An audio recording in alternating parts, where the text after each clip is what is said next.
Welcome to Dr. Kanta Butra's Public Awareness Series.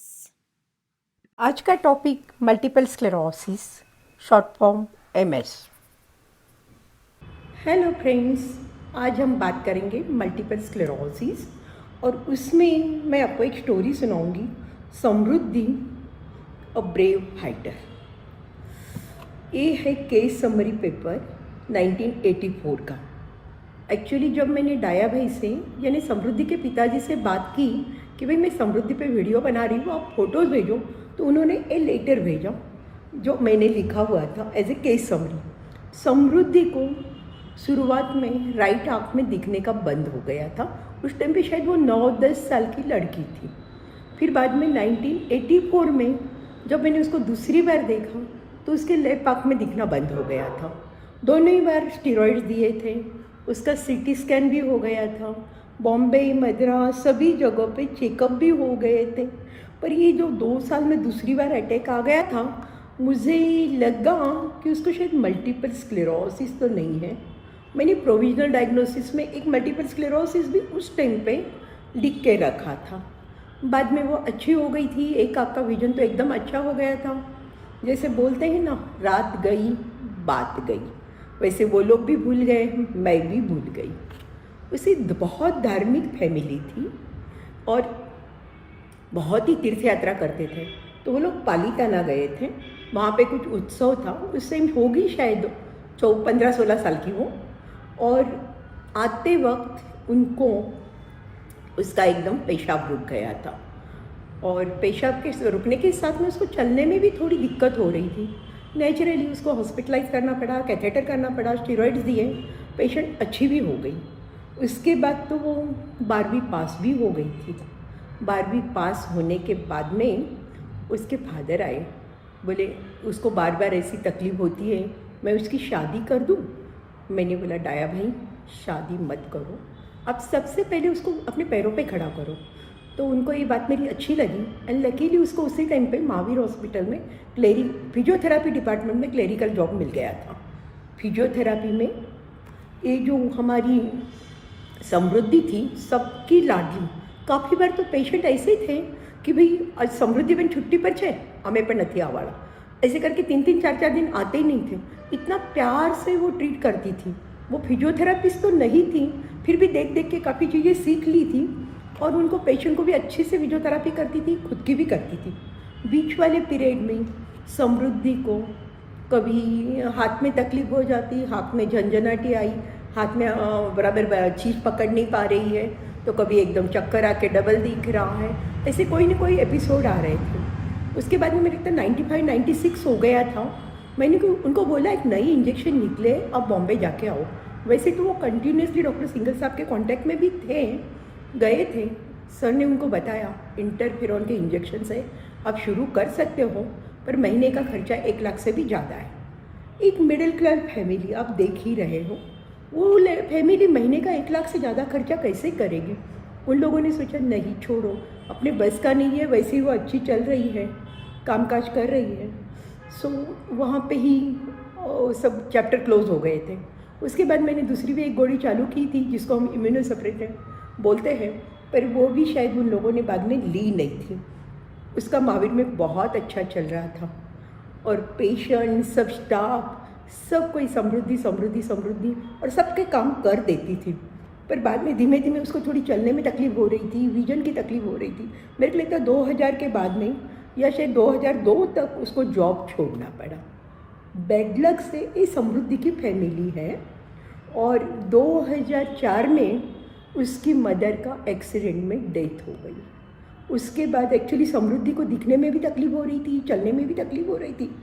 तो उसके पापा ने सोचा कि हम लोग बॉम्बे शिफ्ट हो जाते। वो लोग बॉम्बे शिफ्ट हो गए थे।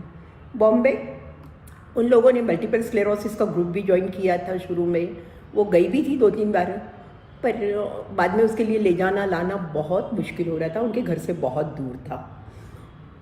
समृद्धि वैसे बाद में एक्चुअली मैं उसको लास्ट मिली हूँ 2015 में, तब बेड रिडन हो गई थी और फिर भी उसके चेहरे का स्माइल का कायम था।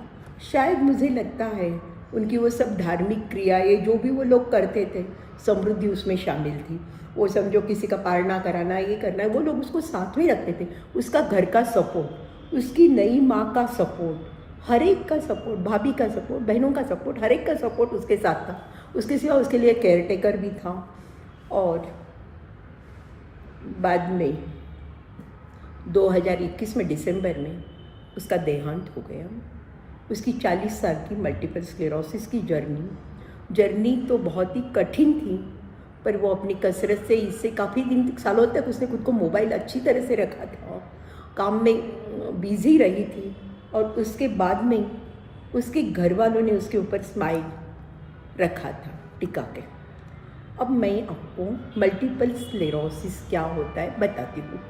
आपने समृद्धि की जर्नी सुनी, कभी आँख पे असर, कभी पेशाब की तकलीफ पे असर, कभी चलने में दिक्कत, कभी चक्कर आ गए, कभी हाथ में तकलीफ हो गई। यानी उसको हर टाइम पे नए नए प्रॉब्लम होते थे, जिसको हम लोग बोलते हैं dissemination to time and space. यानी दिमाग में कभी लीजन होता था, कभी उसके आँख की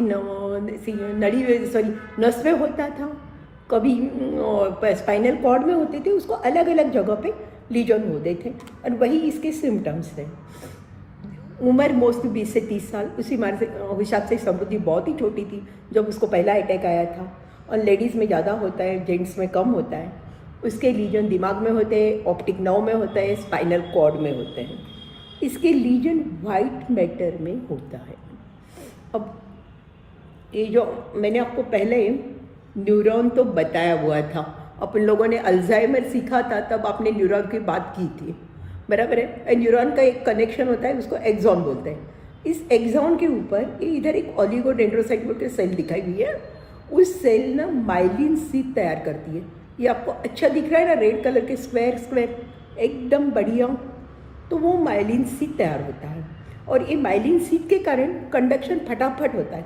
न्यूरॉन में से जो भी एक्सॉन के थ्रू दूसरी जगह भेजना है, वो माइलिन शीथ के कारण 1 सेकंड में पहुंच जाता है। जैसे मैं आपके सामने बोल रही हूँ, आप देख रहे हो, आप तक तो न्यूज़ पहुंच ही गई है। शायद मेरे को बोलने को ज़्यादा टाइम लग रहा है, और यानी अपना कंडक्शन दिमाग का कितना फास्ट है। पर अभी इसमें क्या हो रहा है, एमएस में मल्टीपल स्क्लेरोसिस, पहले तो जैसे नाम है, मल्टीपल जगह पे लीजन होते हैं, पर डिफरेंट टाइप पे होते हैं। फिर दूसरी बात ये है कि एक ऑटो इम्यून डिसीज़ है, यानी अपनी इम्यूनिटी इसमें पे असर हो रहा है। इम्यूनिटी कौन सी खराब हो रही है, किसके अगेंस्ट में एंटीबॉडीज़ आ रहे हैं, ये माइलिन शीथ के अगेंस्ट में। तो ये माइलिन शीथ यहाँ पे जो आपकी एंटीबॉडीज़ है, इन्होंने माइलिन शीथ के ऊपर हल्ला बोल कर दिया, इसका डैमेज हो गया। फिर बाद में ओलिगोडेंड्रोसाइट अपनी ओर से कोशिश तो कर रही है कि वो बराबर माइलिन करे तैयार, पर उतना अच्छा नहीं कर पाती है। तो वो थोड़ा कंडक्शन धीमे हो जाता है, तो वो लोग थोड़े डिले पड़ जाते हैं। हर टाइम पे कुछ ना कुछ डैमेज पीछे रह जाता है। उसके कारण हर टाइम, हर अटैक के बाद में कोई ना कोई डैमेज रहने से चलने में तक की, कभी हाथ कड़क हो जाते हैं, या पैर कड़क हो गया, आँखों में दिखने में तकलीफ, ऐसी अलग अलग प्रॉब्लम्स होते जाते हैं।